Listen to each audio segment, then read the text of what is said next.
Hello, good morning, नमस्कार, welcome. आज हम 10 मार्च 2021 की करंट अफेयर पढ़ेंगे। हमारा जो टाइम है डेली सुबह 5 बजे। करंट अफेयर्स आपके लिए उत्तर प्रदेश दरोगा की बहुत इंपॉर्टेंट स्पेशल और आरआरबी एनटीपीसी का जो पेपर चल रहा है उसके लिए भी। हम स्टार्ट करते हैं अब। क्वेश्चन नंबर फर्स्ट, सीपीसीबी के द्वारा जारी देश के 112 सबसे प्रदूषित स्थलों में कौन सा राज्य सब पहले स्थान पर रहा है? केरल, गुजरात, महाराष्ट्र, उड़ीसा। तो आपके पास 10 सेकंड है। तो आंसर क्या होगा? उड़ीसा रहा है। केंद्रीय प्रदूषण नियंत्रण बोर्ड सीपीसीबी के द्वारा जारी देश के 112 सबसे प्रदूषित स्थलों में उड़ीसा पहले स्थान पर रहा है, जबकि उत्तर प्रदेश दूसरा और दिल्ली को इस सूची में तीसरा स्थान पर रहा है। पर्यावरण मंत्रालय के मुताबिक प्रदूषित स्थलों ऐसे क्षेत्र हैं जहां कूड़े कचरों में विषैले और खतरनाक पदार्थों की मात्रा अत्यधिक होने से आसपास रहने वालों की सेहत पर प्रतिकूल असर पड़ रहा है।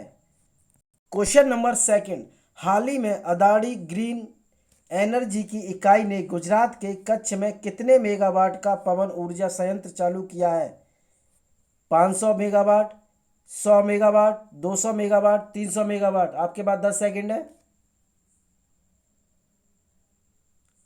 तो आंसर क्या होगा? 100 मेगावाट का।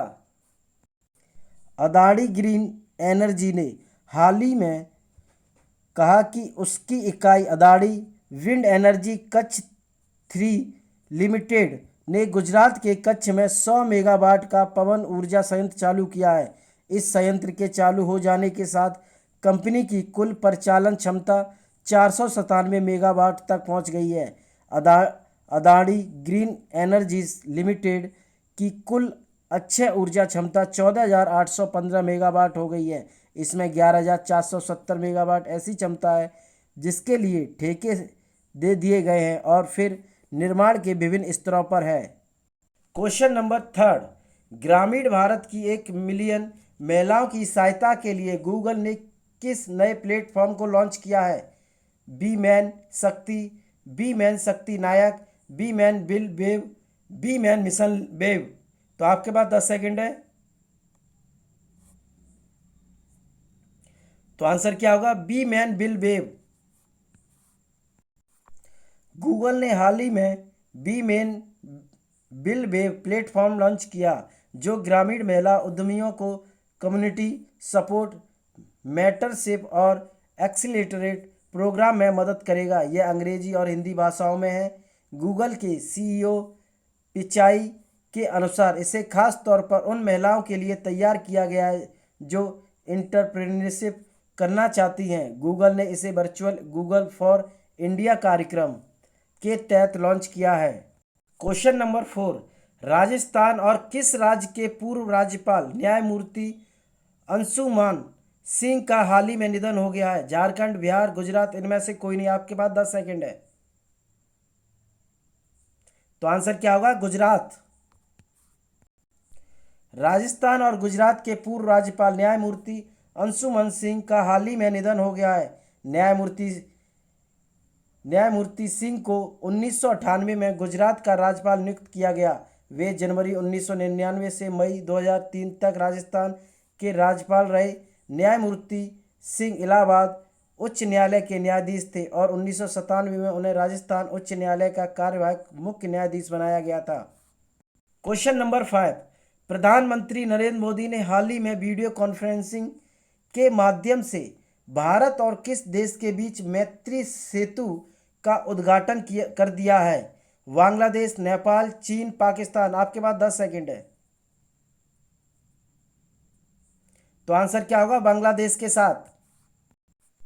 प्रधानमंत्री नरेंद्र मोदी ने वीडियो कॉन्फ्रेंसिंग के जरिए भारत और बांग्लादेश के बीच फैनी नदी पर बने मैत्री सेतु का उद्घाटन किया। इसके अतिरिक्त पीएम ने त्रिपुरा में कई बुनियादी ढांचे परियोजनाओं का उद्घाटन और शिलान्यास भी किया। वर्ष 2009 से 2014 के बीच केंद्र सरकार से त्रिपुरा को केंद्रीय विकास परियोजनाओं के लिए 3,500 करोड़ रुपए की मदद मिली थी, जबकि साल 2014 से 2019 के बीच 12,000 करोड़ रुपए से भी अधिक अधिक की मदद मिली है। क्वेश्चन नंबर 6, हाल ही में किस राज्य में पहला वन चिकित्सा केंद्र खोला गया है? बिहार, कर्नाटक, पंजाब, उत्तराखंड। तो आपके पास 10 सेकंड है। तो आंसर क्या होगा? उत्तराखंड में। उत्तराखंड में पहला वन चिकित्सा केंद्र खोला गया है। उत्तराखंड वन अनुसंधान की तरफ से कालिका रिसर्च सेंटर के पीछे जंगल में जापानी तकनीक पर आधारित देश के पहले हीलिंग सेंटर वन चिकित्सा केंद्र की स्थापना की गई है। यहाँ तनावग्रस्त लोग प्रकृति के बीच रहकर तनाव से मुक्ति पा सकते हैं। सेंटर बनाने का उद्देश्य तनावग्रस्त लोगों को तनाव से बाहर निकालने के साथ ही लोगों में जंगलों के प्रति लगाव पैदा करना है। प्रदेश में अपनी तरह का यह पहला प्रयोग है।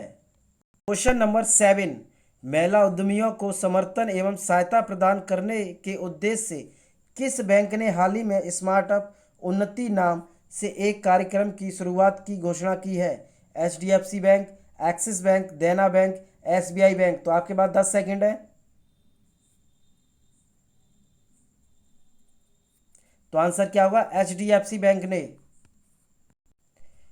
महिला उद्यमियों को समर्थन और सहायता प्रदान करने के उद्देश्य से HDFC बैंक ने हाल ही में स्टार्टअप उन्नति नाम से एक कार्यक्रम की शुरुआत की घोषणा की है। इसके तहत HDFC बैंक की डोमेन विशेषज्ञ और वरिष्ठ महिला कर्मी आगामी 1 वर्ष में महिला उद्यमियों को परामर्श संबंधी सेवा प्रदान करेगी ताकि उन्हें अपने लक्ष्य को पूरा करने में सहायता प्रदान की जा सके। ज्ञात हो कि यह कार्यक्रम बैंक के केवल मौजूदा ग्राहकों के लिए उपलब्ध है। क्वेश्चन नंबर 8, ऑस्ट्रेलिया की सरकार ने किस देश के साथ अपने रक्षा सहयोग को निलंबित कर दिया है? नेपाल, रूस, जापान, म्यांमार। तो आपके पास 10 सेकंड है। तो आंसर क्या होगा? म्यांमार के साथ।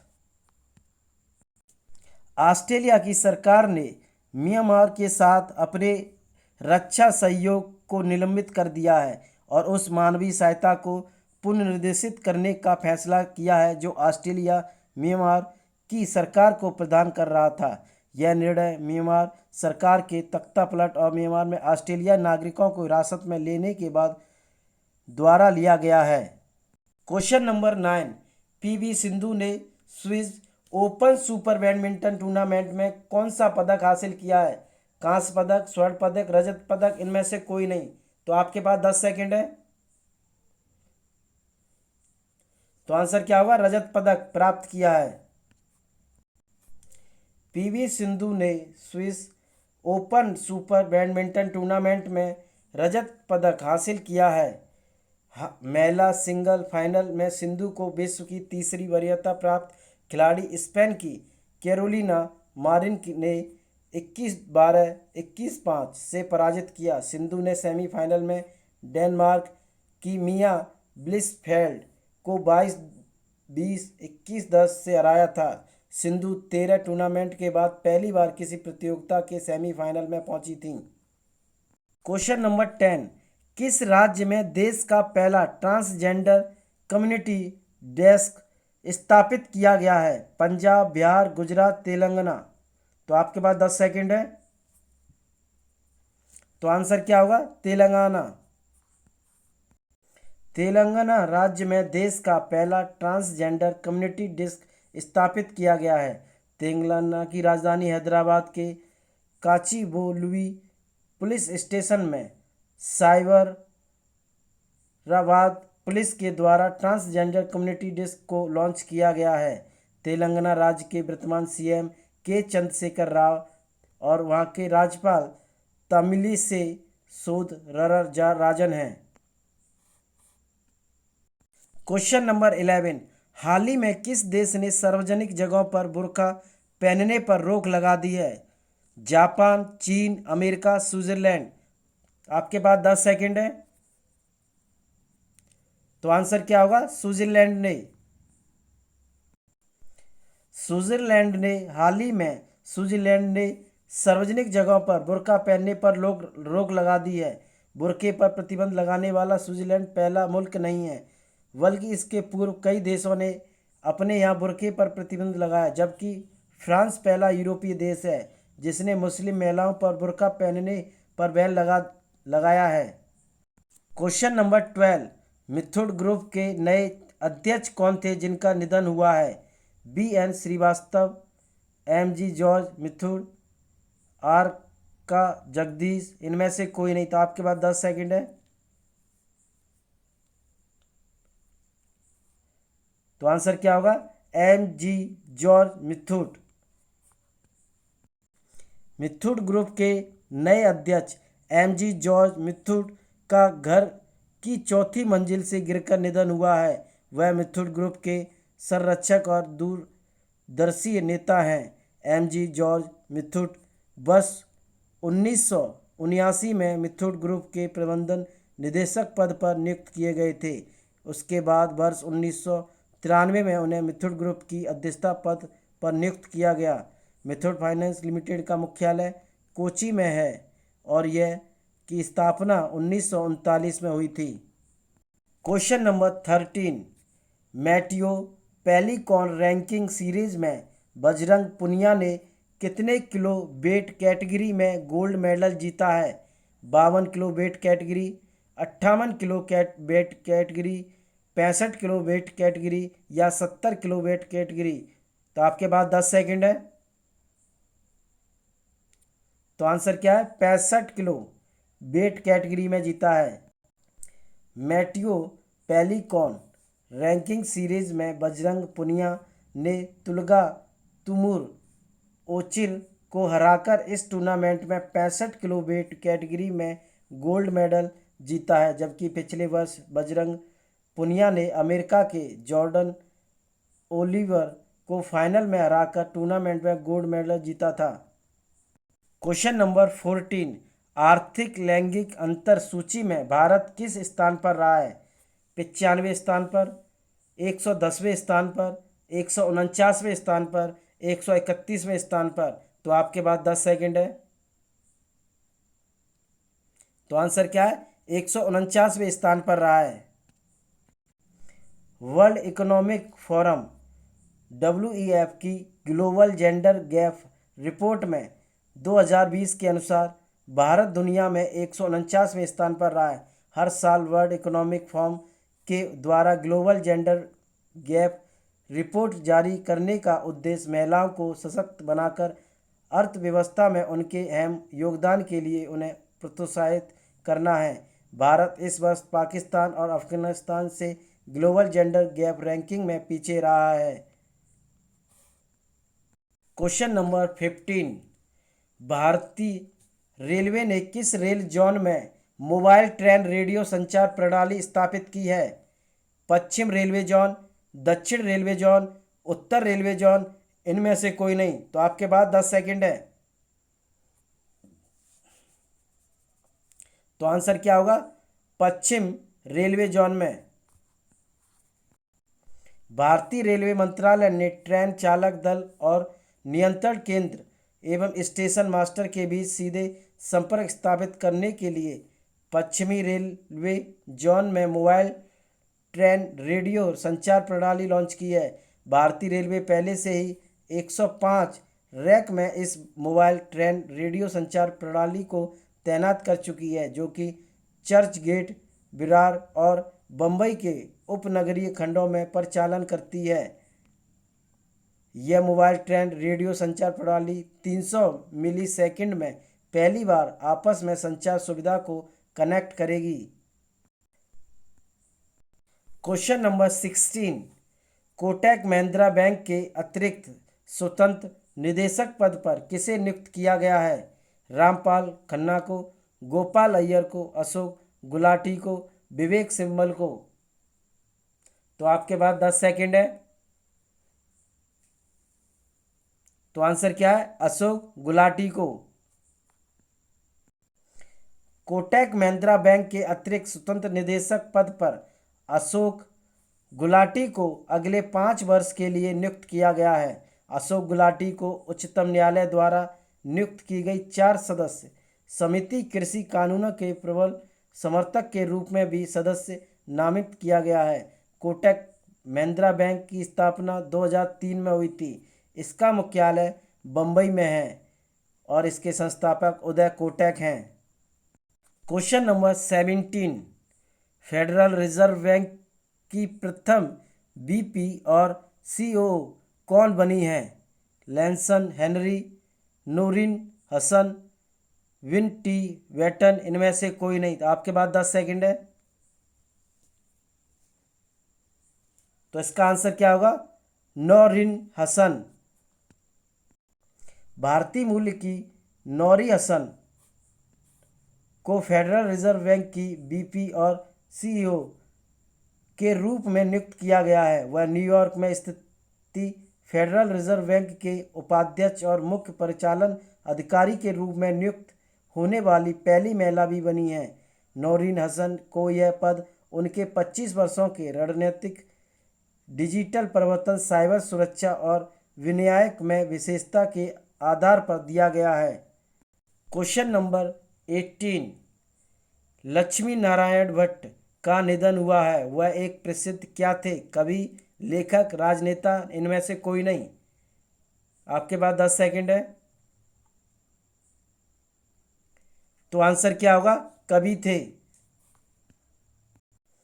प्रख्यात कन्नड़ कवि, आलोचक और अनुवादक NS लक्ष्मी नारायण भट्ट का निधन हो गया है। उन्हें कर्नाटक साहित्य अकादमी पुरस्कार और कर्नाटक राज्योत्सव पुरस्कार से सम्मानित किया गया था। उनकी लोकप्रिय रचनाओं में थाय निना मदिलाली शामिल है। वे कन्नड़ साहित्यिक जगत में NSL के नाम से लोकप्रिय थे। उनका जन्म 1936 में शिवमोगा जिले में हुआ था। क्वेश्चन नंबर 19, जन औषधि दिवस कब मनाया जाता है? 4 मार्च, 3 मार्च, 5 मार्च, 7 मार्च। आपके पास 10 सेकंड है। तो आंसर क्या होगा? 7 मार्च को।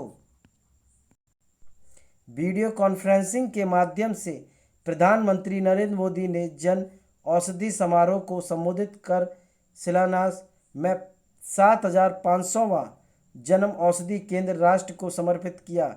जन औषधि दिवस 2021 की थीम जन औषधि सेवा भी रोजगार भी रखी गई है। उन्होंने जेनेरिक दवाइयों के उपयोग के बारे में लोगों के बीच जागरूकता पहुंचाने के उद्देश्य से 1 मार्च से 7 मार्च तक जन औषधि सप्ताह मनाने की भी औपचारिक घोषणा की है। केंद्र सरकार ने पहले 6 वर्षों में देश में 10,000 नए औषधि केंद्र स्थापित करने का लक्ष्य रखा, जिसके माध्यम से कुल 3,600 करोड़ की दवाएं प्रति वर्ष बेची जाएंगी।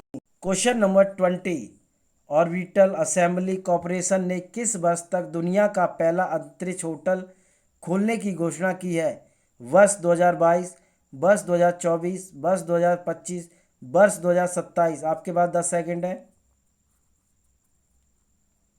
तो आंसर क्या होगा? वर्ष 2027 तक। Famous designer company orbital assembly corporation ने वर्ष 2027 तक दुनिया का पहला अंतरिक्ष होटल खोलने की घोषणा की है। ऑर्बिटल असेंबली कॉरपोरेशन इस होटल का निर्माण वर्ष 2025 से शुरू करेगी। इसमें कमरेवार, रेस्टोरेंट जैसी अन्य सुविधाएं भी मौजूद रहेंगी। इसका नाम वॉयेजर क्लास स्पेस स्टेशन रखा जाएगा, जो कि हमेशा घूमता रहेगा। इसके अलावा इस स्पेस स्टेशन में बहुत सी रिग्स स्थापित की जाएंगी, जो कि रिसर्च के लिए नासा को मिलेंगी।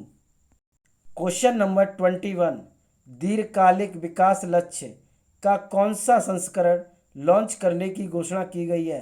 पहला संस्करण, दूसरा संस्करण, तीसरा संस्करण, चौथा संस्करण। तो आपके पास 10 सेकंड है। तो आंसर क्या होगा? तीसरा संस्करण। नीति आयोग ने हाल ही में 10 मार्च को भारत दीर्घकालिक विकास लक्ष्य का तीसरा संस्करण लॉन्च करने की घोषणा की है। यह भारत दीर्घकालिक विकास लक्ष्य का पहला संस्करण दिसंबर 2018 में जारी किया गया था। यह अब देश में दीर्घकालिक विकास लक्ष्यों की प्रगति की निगरानी रखने का एक प्राथमिक साधन है। क्वेश्चन नंबर 22, दिल्ली चिकित्सा संघ ने किसे कोविड-19 महामारी के दौरान उत्कृष्ट सेवा और अनुकरणीय कार्यों में योगदान के लिए सम्मानित किया है? रामनाथ कोविंद, डॉक्टर हर्षवर्धन, राजनाथ सिंह, राजेंद्र सिंह। तो आपके पास 10 सेकंड है। तो आंसर क्या है? डॉक्टर हर्षवर्धन को।